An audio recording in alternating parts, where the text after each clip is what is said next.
में लगभग 7,500 किलोमीटर समुद्री सीमाओं की सुरक्षा और बचाव कार्य की जिम्मेदारी इंडियन कोस्ट गार्ड यानी भारतीय तटरक्षक की है। दुनिया के सबसे बड़े तटरक्षक बल में भारतीय तटरक्षकों का योगदान बहुत अहम है। आइए जानते हैं इंडियन कोस्ट गार्ड दिवस के बारे में।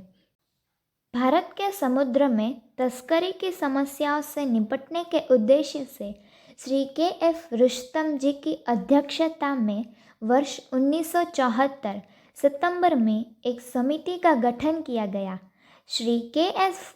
रुस्तम जी की अध्यक्षता में गठित इस समिति ने भारत सरकार से एक ऐसे तटरक्षक संगठन बनाने की सिफारिश की जो रक्षा मंत्रालय के प्रशासनिक नियंत्रण में रहकर नौसेना की तर्ज पर देश में समुद्री गतिविधियों के लिए संचालित हो और शांतिकाल के समय में देश की सुरक्षा में योगदान दे।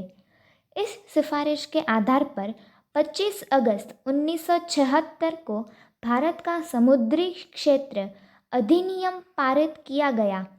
इस अधिनियम के दावे के बाद भारतीय मंत्रिमंडल द्वारा 1 फरवरी 1977 को भारतीय अंतरिम तटरक्षक बल को संगठित करने का निर्णय लिया गया, जिसके साथ ही 18 अगस्त 1978 को भारतीय संघ के एक स्वतंत्र बल सेना के रूप में तटरक्षक अधिनियम 1978 के तहत भारत की संसद द्वारा औपचारिक तौर पर भारतीय तटरक्षक बल का गठन किया।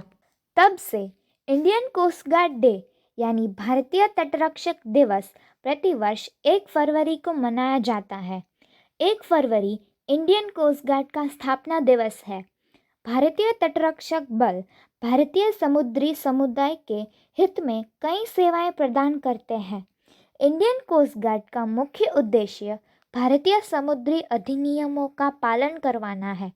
यह समुद्री मछुआरों की समस्या हल करने के साथ संकट या आपदा के समय उनका बचाव करते हैं।